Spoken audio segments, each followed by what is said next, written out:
Comment mettre en œuvre un enseignement explicite?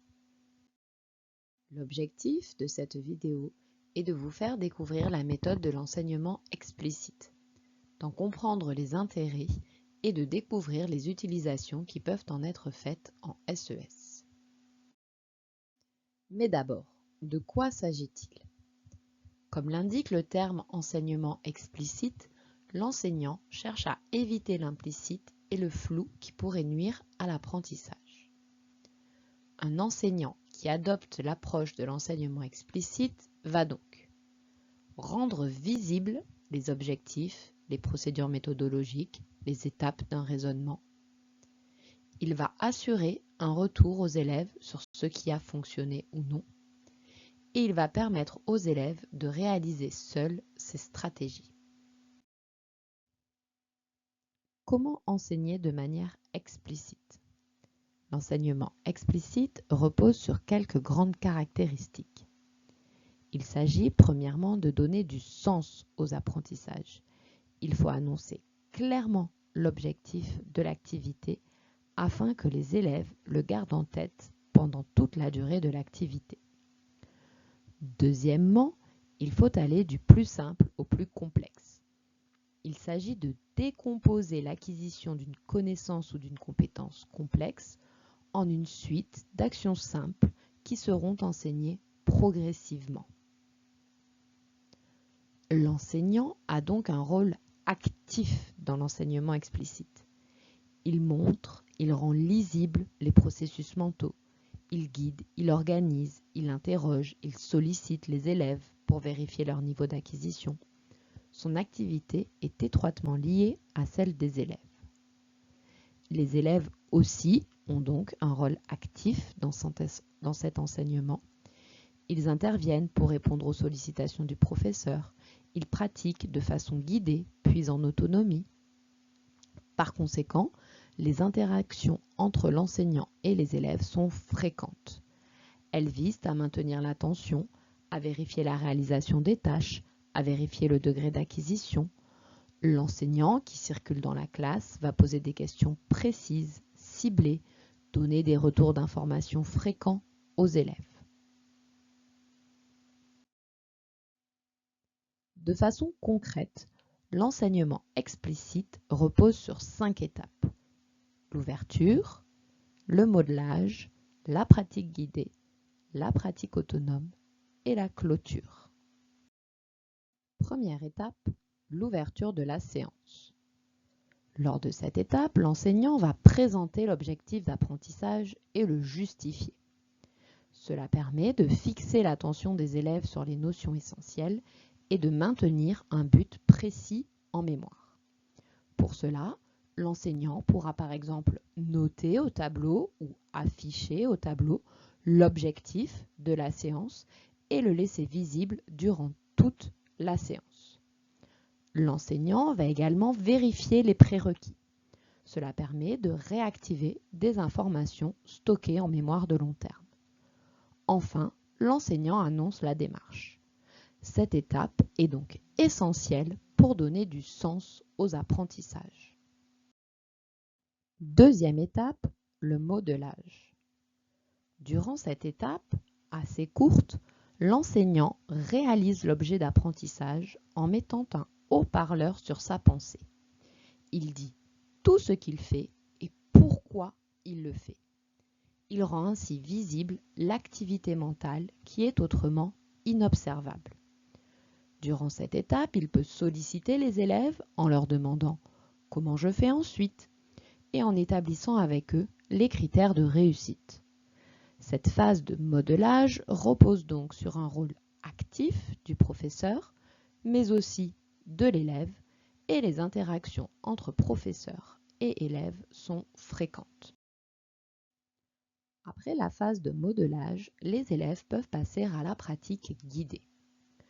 Durant cette phase, ils réalisent des tâches de même nature que celles présentées pendant le modelage. Ils peuvent éventuellement travailler en groupe.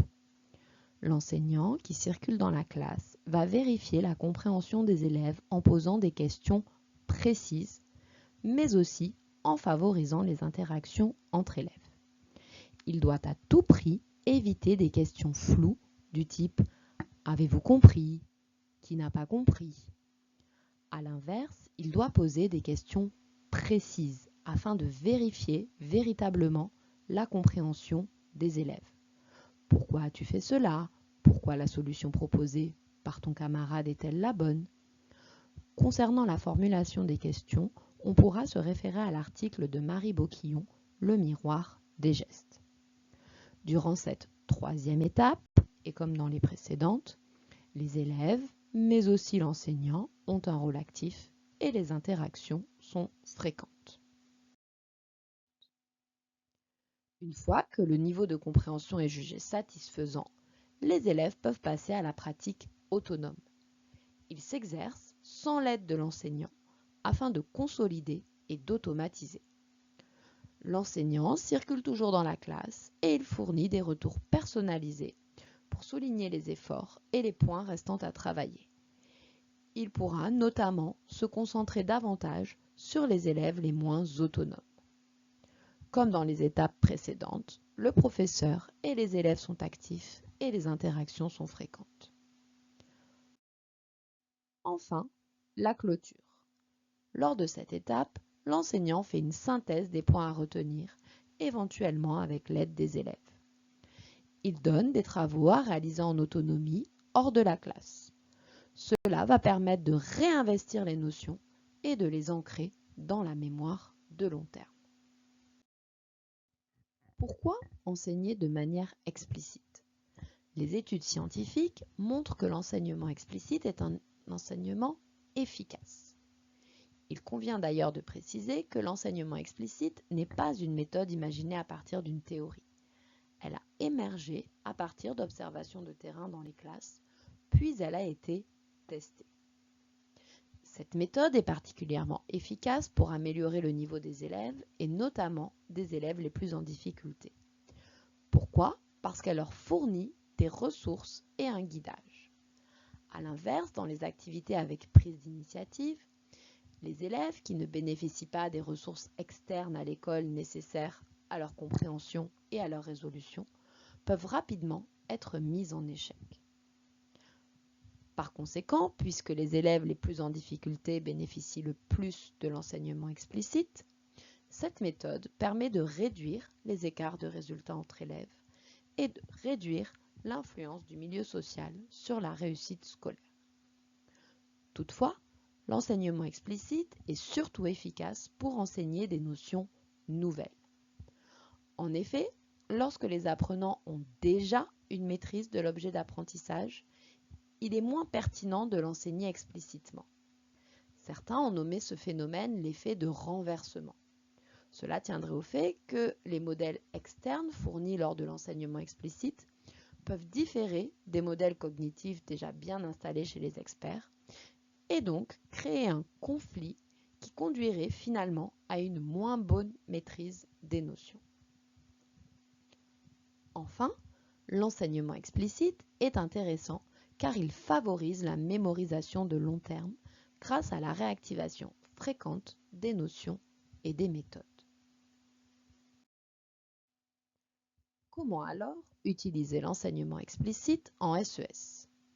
L'enseignement explicite a d'abord été utilisé pour enseigner des tâches correspondant à des procédures établies, enseigner des règles de grammaire, des opérations mathématiques, mais son efficacité est aussi avérée pour enseigner des tâches complexes.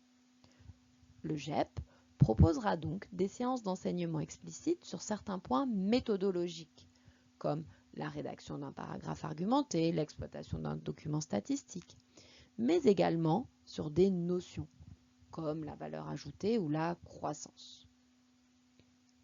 Attention, étant donné le rythme soutenu des séances d'enseignement explicite, celui-ci ne peut être utilisé tout le temps. Il s'agit d'une méthode parmi d'autres à utiliser ponctuellement. Du côté du professeur, la mise en œuvre de l'enseignement explicite s'accompagne de gestes professionnels fondamentaux. Tout d'abord, le professeur doit réfléchir au découpage d'une tâche complexe en étapes simples, automatisables. Deuxièmement, le professeur doit gérer la participation des élèves, distribuer la parole afin d'éviter que ce soit toujours les mêmes élèves qui prennent la parole, formuler des questions précises pour vérifier véritablement le niveau d'acquisition. Enfin, le professeur doit assurer des retours fréquents et personnalisés sur le travail de l'élève. Si vous souhaitez en apprendre plus sur cette méthode d'enseignement, vous trouverez ici des liens vers des études et des vidéos concernant l'enseignement explicite.